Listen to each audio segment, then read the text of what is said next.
वैशाख पूर्णिमा 2025 की जाने तिथि, व्रत, पूजा विधि और महत्व और कथा।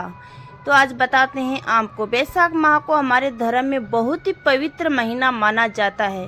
इस माह में पवित्र नदी स्नान, दान व कोई भी धार्मिक कार्य करना बहुत ही लाभदायक व शुभ माना जाता है।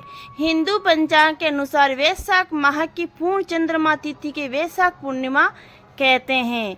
वैशाख पूर्णिमा के दिन ही भगवान बुद्ध का ही जन्म था, इसलिए बौद्ध धर्म में अनुयायी इसे बुद्ध पूर्णिमा के रूप में भी मनाते हैं। वैसे इसे सत्य विनायक पूर्णिमा भी कहा जाता है।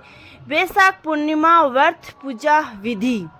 वैशाख पूर्णिमा के दिन भक्त सूर्य उदय से पहले उठकर स्नान करते हैं। लोग पूर्णिमा तिथि समाप्त होने तक इस दिन उपवास रखते हैं। घर के अलावा की सफाई की जाती है और उसे पीले फूल, धूप और दियों से सजाया जाता है। इसकी विधि आपको बता रहे हैं तो सुनिएगा। घर में किसी भी देवता या भगवान विष्णु की एक तस्वीर के सामने प्रार्थना की जाती है। लोग वैशाख पूर्णिमा पर सत्यनारायण पूजा करवाना भी पसंद करते हैं। पूजा के दौरान सत्यनारायण कथा का पाठ भी कराते हैं श्रद्धालु।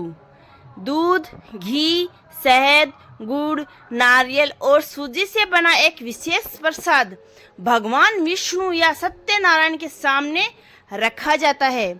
चंदन का लेप, सुपारी, पत्ते और फल भी भगवान को अर्पित किया जाता है।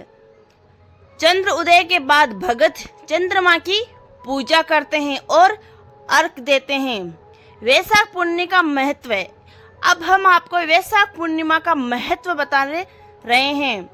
हिंदू धर्म में हर एक पूर्णिमा तिथि का बहुत महत्व होता है, लेकिन वैशाख पूर्णिमा का ये है कि वैशाख माह की देवताओं का माह माना जाता है। भगवान बुद्ध का जन्म भी इसी दिन हुआ। ऐसा कहा जाता है कि जो भी इस दिन विष्णु भगवान की पूजा और व्रत करता है सभी पापों से दूर हो जाता है। साथ ही चंद्रदेव की पूजा करने से भी सारे दोष दूर हो जाते हैं। इसको हम पीपल पुन्नु के नाम से भी जाना जाता है, जो पीपल की पूजा की जाती है। वैशाख पूर्णिमा पर दान और पवित्र नदी या सरोवर में स्नान करने से भी विशेष महत्व होता है।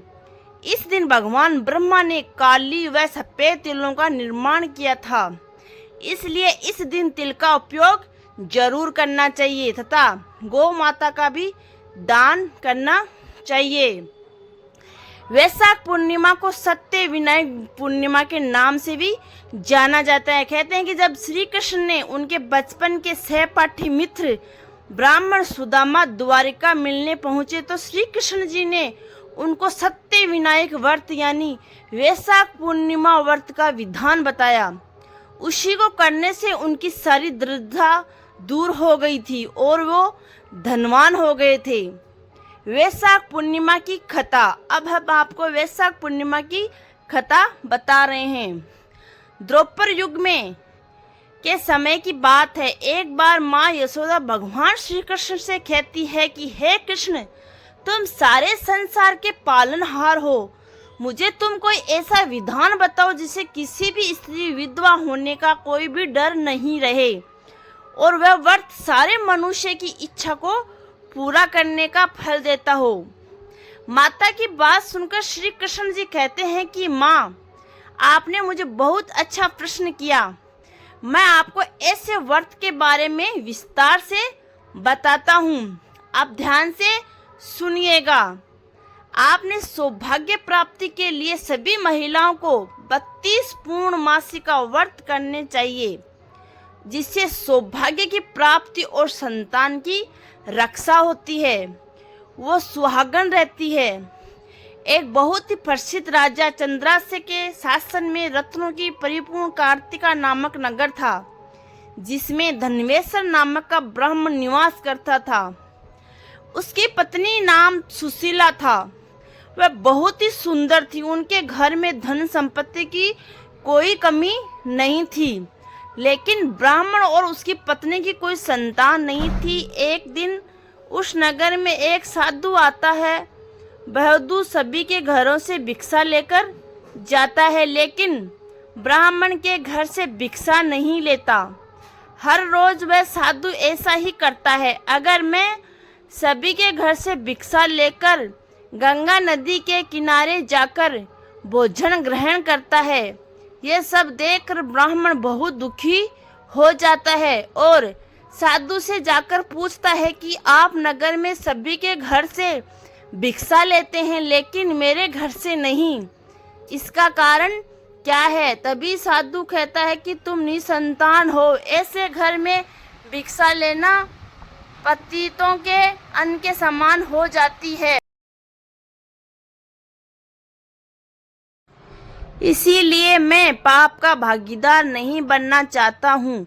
धनवेश्वर यह सुनकर बहुत ही ज्यादा दुखी हो जाता है और साधु को हाथ जोड़कर कहने लगता है कि मुनिवर, आप मुझे ऐसा कोई उपाय बताएं जिससे मुझे संतान प्राप्ति हो। तथा साधु ने उससे 16 दिन तक माँ की चंडी की पूजा करने को कहा। उसके बाद साधु के कहने अनुसार ब्राह्मण दंपति को ऐसा ही किया। उनकी आराधना से प्रसन्न होकर 16 दिन बाद माँ काली प्रकट हुई। माँ काली ने ब्राह्मण की पत्नी को गर्भवती होने का वरदान दिया और कहा कि अपने सामर्थ्य के अनुसार प्रत्येक पूर्णिमा को तुम दीपक जलाओ। इस तरह पूर्णिमा के दिन तक दीपक बढ़ाती जाना, जब तक कम से कम 32 दीपक ना हो जाए। ब्राह्मण ने अपनी पत्नी को पूजा के लिए पेड़ से आम का कच्चा फल तोड़कर दिया। उसकी पत्नी ने पूजा की और फलस्वरूप वह गर्भवती हो गई। प्रत्येक पूर्णिमा को वह माँ काली की कहे अनुसार दीपक जलाती रही। माँ काली की कृपा से उसके घर में एक पुत्र ने जन्म लिया, जिसका नाम देवदास रखा। देवदास जब बड़ा हुआ तो उसे अपने मामा के साथ पढ़ने के लिए काशी भेजा गया। काशी में उन दोनों के साथ एक दुर्घटना घटी, जिसके कारण धोखे से देवदास का विवाह हो गया। देवदास ने कहा कि वह अल्पायु में है, लेकिन फिर भी जबरन उसका विवाह करवा दिया गया। कुछ समय बाद काल उसके प्राण लेने आया, लेकिन ब्राह्मण दंपति ने पूर्णिमा का व्रत रखा था, इसलिए काल उसका कुछ नहीं बिगाड़ पाया। तभी से कहा जाता है कि पूर्णिमा के दिन व्रत करने से संकट से मुक्ति मिलती है और सभी मनोकामनाएं पूर्ण होती है। जय श्री राधे राधे।